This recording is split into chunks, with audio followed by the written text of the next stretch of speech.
Bismillahirrahmanirrahim. Alhamdulillahi rabbil alamin.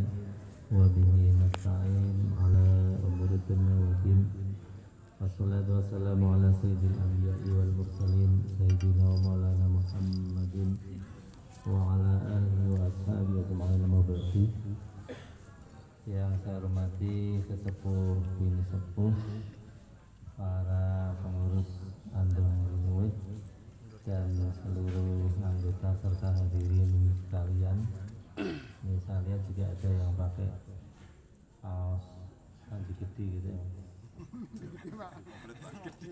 komplit. Yang pertama saya mohon maaf, ini karena undangan dari Andong Rinwit itu datangnya juga urutan bukan yang pertama. Saya memang membiasakan undangan yang pertama datang yang saya hadiri dulu, kemudian kalau ada undangan selanjutnya ya setelah yang undangan yang datang duluan saya hadiri. Sebetulnya untuk kegiatan malam ini sudah saya disposisi untuk diwakili Busek, tapi kayaknya turun lagi ke Pak Asisten itu. Tapi ketika acara di Medono tadi saya disegerakan, dan ini urutan yang keberapa saya diajukan, dan saya di sana hanya sebentar sambutannya kalau datangnya ya bisa jam 8. Biasa acara tempat-tempat teman-teman kita seringkali masih pakai jamnya jam bukan dari logam Pak, jamnya masih pakai karet katanya. Jadi jarumnya juga kadang mundur, malah melakukannya mundur barang. Bapak Ibu sekalian yang hadir pada kesempatan malam hari ini, mewakili Pak Aaf yang izin juga mungkin Pak. Mudah-mudahan nanti bisa hadir malam-malam, mengucapkan terima kasih atas doa dari panjenengan semua sehingga Kota Pekalongan sampai hari ini masih aman, tentram, terkendali sejak sebelum masa berwalkot sampai pelantikan. Alhamdulillah sejak hari Jumat dilantik, atas doa panjenengan semua hujan diberikan sesuai dengan kebutuhan seperti ini Pak. Ya kadang gerimis saja sehingga air yang tergenang menjadi cepat surut. Jadi memang salah satu teknis supaya tidak banjir ya ikhtiarnya adalah berdoa kepada yang memberi hujan supaya hujannya diberikan dalam kadar sesuai dengan kebutuhan. Semoga COVID di Pekalongan juga segera selesai. Amin. Karena kita melihat sekolah-sekolah kita harus segera dibuka. Di dalamnya ada banyak pedagang yang memang menggantungkan kegiatan ekonominya di kantin-kantin sekolah. Sudah sekian lama tidak beraktivitas sehingga kita berikhtiar. Semoga kegiatan vaksinasi segera bisa diteruskan, walaupun mohon maaf memang jumlah vaksin yang dibutuhkan pabriknya saja harus kerja keras untuk bisa memenuhi, hingga memang agak mengalami kendala. Kaitan dengan itu di Pekalongan juga kegiatan-kegiatan di refocusing anggarannya untuk memenuhi kebutuhan pembiayaan vaksinasi tersebut. Dulu lansia belum diperbolehkan karena belum ada uji klinis. Sekarang sudah masuk prioritas setelah tenaga kesehatan, itu lansia disegerakan. Mohon panjenengan semua yang punya keluarga lansia didaftarkan untuk segera mendapatkan vaksin, karena jane di banyak tempat, banyak komunitas itu berebutan, karena kalau vaksin sendiri mahal sekitar 1 juta, 1,5 juta kalau di Jakarta. Ini mumpung ada fasilitas gratis dari pemerintah sebagai ikhtiar menjaga kesehatan keluarga kita. Memang masyarakat sebagian masih agak takut atau khawatir sehingga target puskesmas kita yang sehari 50 orang divaksin itu di beberapa puskesmas jarang peminat Pak. Dan sebetulnya di kota sudah ribuan yang divaksin. Alhamdulillah aman. Semoga bisa menjaga kesehatan kita walaupun penyakit lain masih tetap ada. Forum-forum seperti ini kami mendukung, memperbanyak majelis taklim, majelis zikir dan majelis sholawat, karena memang Kota Pekalongan ini kalau dilihat dari kebutuhan untuk menyelamatkan kota kita dari rob saja itu sudah susah untuk ditanggulangi. Kita membuat penahan gelombang sejak tahun 2005 yang tadinya robnya hanya 5 cm di atas aspal, sekarang sudah 1 meter lebih kalau rob sudah melimpas. Seminggu yang lalu Profesor Andreas dari ITB, ahli geologi, beliau sudah meneliti penurunan muka tanah di Pekalongan sudah 7 tahun lebih. Itu sampai pada kesimpulan rata-rata sekitar 10 cm per tahun turunnya. Lembaga lain ada yang 5 cm, ada yang lebih dari 20 cm. Tapi intinya sepakat bahwa muka tanah di Pekalongan menurun, kemudian muka air laut memang naik. Menurut Profesor Andreas, 2050 seluruh kota Pekalongan tergenang oleh rob. Itu hanya bisa teratasi atas perlindungan dan pertolongan dari Allah. Kalau dengan anggaran, kemampuan kita sudah tidak mampu tanpa bantuan dari pemerintah pusat. Tapi misalnya pemerintah pusat, pemerintah provinsi menurunkan anggaran berapapun, kalau Allah berkehendak muka tanahnya tetap menurun dan muka air laut tetap naik, ya tidak mungkin teratasi. Satu contoh tadi yang saya sampaikan, banjir di Pekalongan, manakala Allah mengurangi curah hujan tanpa disedot pun genangan tinggal sedikit. Ini akan kita selesaikan ikhtiar teknisnya dengan membuat pintu air raksasa di muara sungai yang akan dimulai insya Allah di sungai yang secara teknis dengan sungai nek wong umum marani loji ya. Kalau secara teknis sungai Kupang namanya. Itu nanti di ujung dekat muara akan dibuat bendungan gerak, kemudian ada kolam retensinya sehingga kalau rob tertutup dan bisa dikeruk. Kalau sungai dikeruk tapi tidak dibuat pintu air, maka sungai yang dalam itu isinya nanti juga air rob gitu. Jadi salah satu kunci pengerukan sungai adalah dibuat pintu air lebih dulu di dekat muara. Setelah itu nanti sungai dikeruk dalam sehingga bisa menampung air dari selokan-selokan di Kota Pekalongan. Di sungai yang sebelah barat juga nanti Pasir Sari, kemudian daerah Jeruk Sari, Keramat Sari dan sebagainya, itu juga kuncinya di genangan di sungai.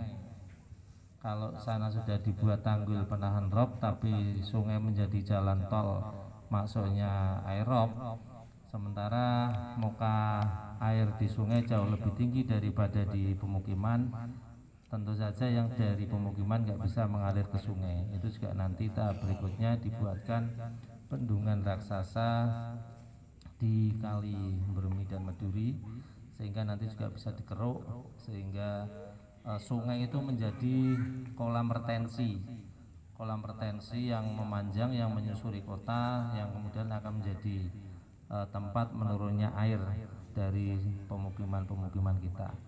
Tentu saja setelah nanti masyarakat juga membantu dengan sering membersihkan selokan dan tidak membuang sampah sembarangan.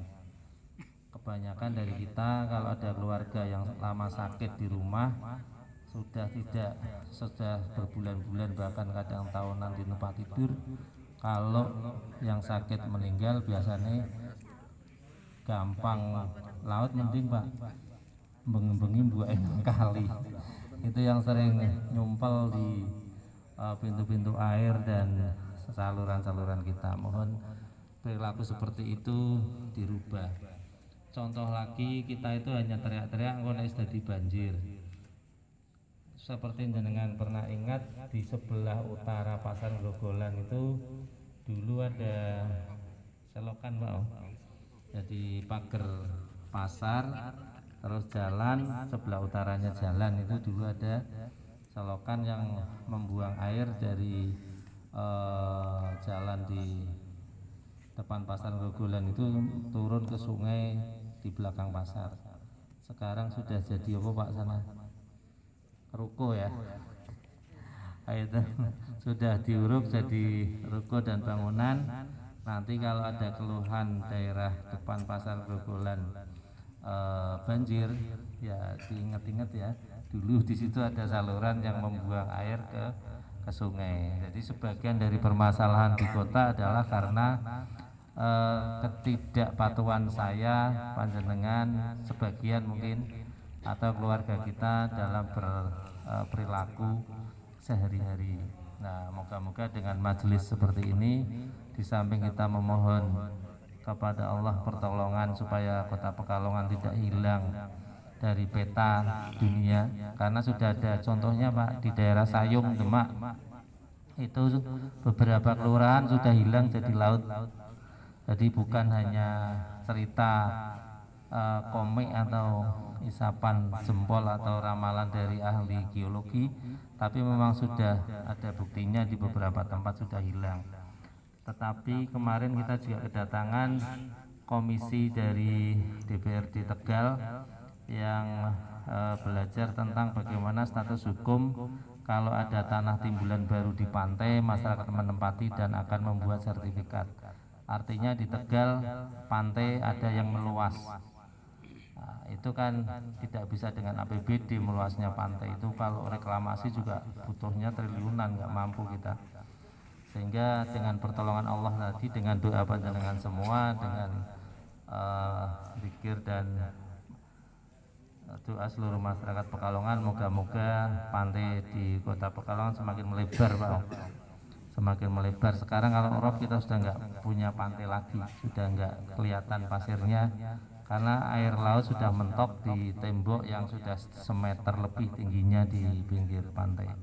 Jadi ini adalah ancaman yang serius, real, nyata, dan sepertinya pemerintah kota juga hanya bisa nambah ikhtiar sedikit, yang pengaruhnya juga akan dampaknya tidak terlalu besar. Ini bisa kita bersama-sama, pemerintah mengurangi maksiatnya dalam bentuk mengurangi perilaku korupsinya, masyarakat juga membantu dengan doa zikir dan juga mengurangi tingkat-tingkat kemaksiatan yang secara terbuka kadangkala dipertontonkan oleh 1-2 orang di kalangan kita. Memang tempat-tempat wisata kita bangun, tapi nanti akan kita setting supaya tempat wisata kita baik yang di Pantai Sari maupun di Selamaran itu adalah wisata keluarga, yang ramah terhadap anak. Jadi kalau keluarga membawa anak istri atau cucu pengen sarapan nasi megono di pinggir pantai, membawa anak kecil-kecil itu tidak risih, tidak melihat di depannya ada yang sedang duduk di sepeda motor berduaan atau apa gitu ya. Nanti kita atur supaya masyarakat mendapatkan tempat yang wisata yang ramah anak. Saya kira itu Bapak Ibu sekalian, mohon maaf ini saya mengganggu. Tadi sedang asik-asiknya ada pengobatan dan sebagainya, dan memang kita punya banyak alternatif pengobatan karena yang memberi sembuh adalah Allah, tidak hanya lewat pil juga tadinya dari daun-daunan, mungkin sebagian dari hewan dan sebagainya, kemudian bisa jadi obat, tapi juga air bisa jadi obat, kemudian tenaga yang disalurkan bisa juga jadi obat dan sebagainya, karena Allah lah yang memberikan kesembuhan. Saya mengalami sendiri selama hampir 50 hari Pak Om. 50 hari kemarin pada saat Pilwalkot hanya bisa di rumah saja, itu memang banyak teman-teman yang membantu. Selain obat medis juga kita upayakan dari jalur lain, karena virus juga makhluk halus yang tidak terlihat juga makhluk, sama-sama bisa berpengaruh pada kesehatan kita dengan perilaku dan karakter masing-masing makhluk tersebut. Jadi itu saya kira yang bisa saya sampaikan.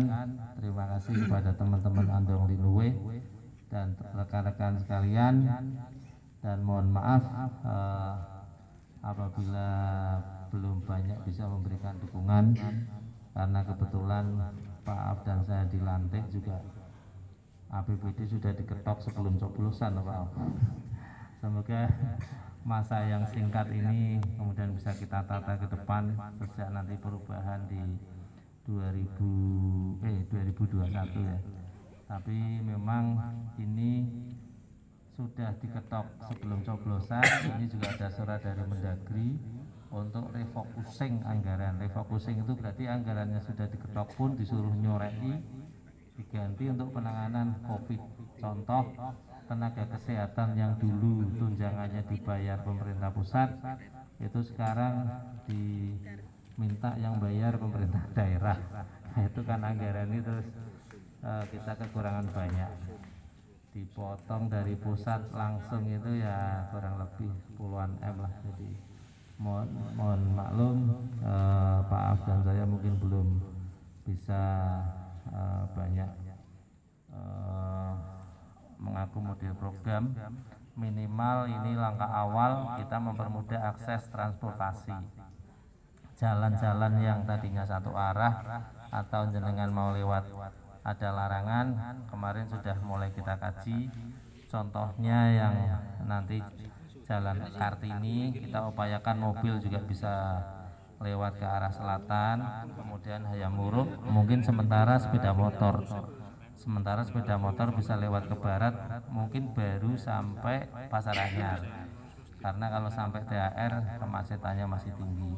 Ini juga kita berupaya, mumpung Komisaris Utama PT KAI Pak Kiai Said Akil, kemudian Maulana Habib Lutfi masih menjadi One Team Press, kita berupaya mengusulkan stasiun kereta api itu dinaikkan lantai 2 atau berapa, jadi nanti jalan kereta api itu layang, dinaikkan di permukaan tanah, bukan jalan rayanya yang dibuat jalan layang. Kalau jalan raya dibuat jalan layang nanti mematikan kota kita, karena mobil hanya lewat. Jadi nanti yang kereta apinya yang kita usulkan untuk naik di atas, jadi dari stasiun itu di atas turun-turun mungkin nanti sudah di Stono Pak. Jadi beberapa palang kereta api itu 1, 2, 3, 4, 5 atau 6 itu nanti yang dengan rencana usulan kita meninggikan stasiun kereta api itu yang sudah tidak terkena lagi kemacetan karena melintasnya double track kereta api. Itu ikhtiar Pak, ini memang bukan perkara kecil, karena membangun jalan layang kereta api itu 1 km sekitar 300 miliar. Sementara APBD kita sing untuk membangun, karena sebagian sudah harus untuk membayari guru TPK segala macam itu, kita hanya yang bebas itu sekitar 200 miliar. Sementara jalan kereta api yang kita rencanakan layang itu sekitar 7 kilo. 7 kali 300 miliar, 2,1 triliun kalau pakai APBD kita 10 tahun.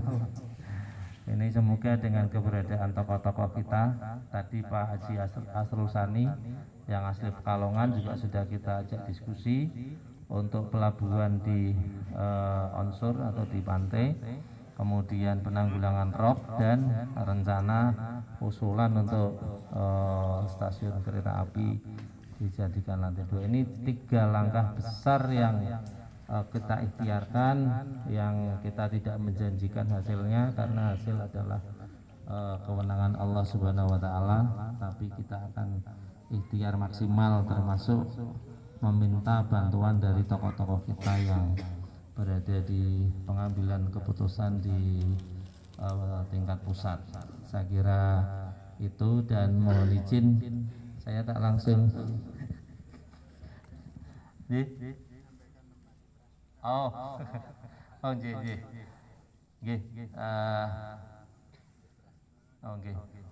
saya katanya mau diberi beras, alhamdulillah.